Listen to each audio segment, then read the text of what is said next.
ഇന്നത്തെ recipe മാവൊന്ന് rest ചെയ്യാൻ വെക്കാതെ വളരെ എളുപ്പത്തിൽ പെട്ടെന്ന് ഉണ്ടാക്കിയെടുക്കാൻ പറ്റിയ നല്ലൊരു പഴംപൊരിയുടേതാണ്. അപ്പോൾ ഈ ഒരു രീതിയിൽ ഉണ്ടാക്കിയെടുക്കുകയാണെങ്കിൽ ഇപ്പോൾ പെട്ടെന്നൊക്കെ ഒരു പഴംപൊരി ഉണ്ടാക്കിയെടുക്കണമെങ്കിൽ ഈ ഒരു രീതിയിൽ ചെയ്തെടുത്താൽ മതിയാവും. ഉണ്ടാക്കിയെടുക്കാൻ നല്ല എളുപ്പമാണ്, എന്നാൽ നല്ല ടേസ്റ്റുണ്ട്, അത്യാവശ്യം നന്നായിട്ട് പൊങ്ങി വരികയും ചെയ്യും. അപ്പോൾ എങ്ങനെയാണ് ഈ ഒരു സ്നാക്ക് തയ്യാറാക്കുന്നതെന്ന് നോക്കാം. അതിന് മുന്നേ ആയിട്ട് ചാനൽ സബ്സ്ക്രൈബ് ചെയ്യാത്തവരുണ്ടെങ്കിൽ സബ്സ്ക്രൈബ് ചെയ്യാൻ മറക്കരുത്. തൊട്ടടുത്തുള്ള ബെല്ലൈക്കണും കൂടെ ഒന്ന് ക്ലിക്ക് ചെയ്താൽ പുതിയ വീഡിയോസിൻ്റെ നോട്ടിഫിക്കേഷൻസൊക്കെ പെട്ടെന്ന് തന്നെ കിട്ടുകയും ചെയ്യും. പഴംപൊരി തയ്യാറാക്കി എടുക്കാൻ വേണ്ടിയിട്ട് ആദ്യം തന്നെ ഒരു ബൗളിലേക്ക് ഒരു കോഴിമുട്ട പൊട്ടിച്ചൊഴിക്കാം. എന്നിട്ട് ഇതിലേക്ക് മധുരത്തിന് ആവശ്യമായിട്ടുള്ള പഞ്ചസാര ചേർത്ത് കൊടുക്കാം. ഞാനിപ്പോൾ ഒരു 4 ടേബിൾ സ്പൂൺ പഞ്ചസാര ചേർത്ത് കൊടുത്തിട്ടുണ്ട്. കൂടെ തന്നെ മധുരം ഒന്ന് ബാലൻസ് ചെയ്തെടുക്കാൻ വേണ്ടിയിട്ട് ഒരു പിഞ്ച് ഉപ്പും അതുപോലെ തന്നെ ഒരു 4 ഏലക്കായ ഒന്ന് ചതച്ചിട്ട് അതും കൂടെ ചേർത്ത് കൊടുക്കാം. ഏലക്കായക്ക് പകരം ഏലക്കാപ്പൊടി കയ്യിലുണ്ടെങ്കിൽ അങ്ങനെ ചേർത്ത് കൊടുത്താലും മതിയാവും. ഒരു 1/2 ടീസ്പൂൺ ഏലക്കാപ്പൊടി ചേർത്ത് കൊടുത്താൽ മതിയാവും. ഇനി ഈ മുട്ടയും പഞ്ചസാരയും നന്നായിട്ടൊന്ന് ബീറ്റ് ചെയ്തെടുക്കാം.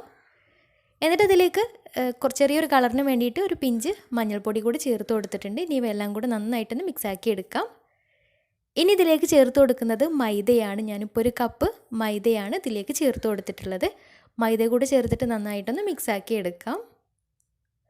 പിന്നെ കടലപ്പൊടി കയ്യിലുണ്ടെങ്കിൽ ഒരു 2 ടേബിൾ സ്പൂൺ കടലപ്പൊടിയും കൂടെ ഇതിൻ്റെ കൂടെ ചേർത്ത് കൊടുക്കുകയാണെങ്കിൽ നല്ല ടേസ്റ്റാണ്. എന്നിട്ട് ഇതിലേക്ക് കുറേശ്ശെ ആയിട്ട് വെള്ളം ഒഴിച്ചിട്ട് കുറച്ചൊരു കട്ടിയായിട്ടുള്ള ബാറ്ററാക്കി എടുക്കണം. ഒരുപാട് ലൂസായിട്ട് പോവരുത്.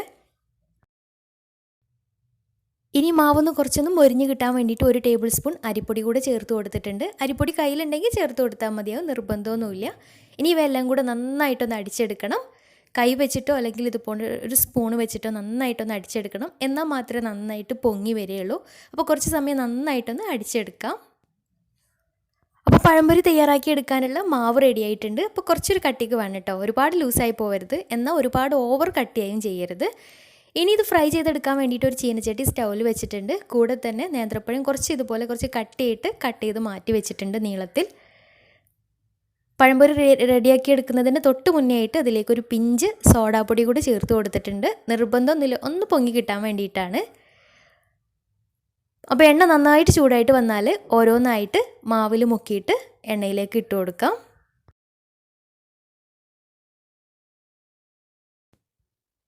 ഒരു ഭാഗമായി എണ്ണയുടെ മുകളിലേക്ക് പൊങ്ങി വന്നാൽ മറിച്ചിട്ട് കൊടുക്കാം.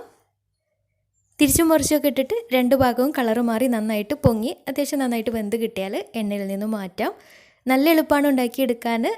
മാവ് റെസ്റ്റ് ചെയ്യാൻ വെക്കാതെ തന്നെ അത്യാവശ്യം നന്നായിട്ട് പൊങ്ങി കിട്ടുകയും ചെയ്യും. അപ്പോൾ പെട്ടെന്നൊക്കെ ഒരു പഴംപൊരി ഉണ്ടാക്കണമെന്നുണ്ടെങ്കിൽ ഈ ഒരു രീതിയിൽ ചെയ്തെടുത്താൽ മതിയാവും. കഴിക്കാനും നല്ല ടേസ്റ്റാണ്. തീർച്ചയായിട്ടും ട്രൈ ചെയ്ത് നോക്കുക. ഇനി വേണമെന്നുണ്ടെങ്കിൽ ഒരു 10-15 മിനിറ്റൊക്കെ റെസ്റ്റ് ചെയ്യാൻ വേണ്ടി വെക്കുകയും ചെയ്യാം. അപ്പോൾ ഒന്നും കൂടെ അത്യാവശ്യം നന്നായിട്ട് പൊങ്ങി വരികയും ചെയ്യും. അപ്പോൾ ഇതുപോലെ ബാക്കിയുള്ളതും ചെയ്തെടുക്കാം.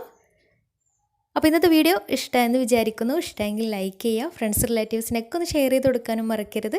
അപ്പോൾ നല്ല അടിപൊളി വീഡിയോയുമായി വീണ്ടും വരാം. അതുവരെ take care. Bye. Thank U.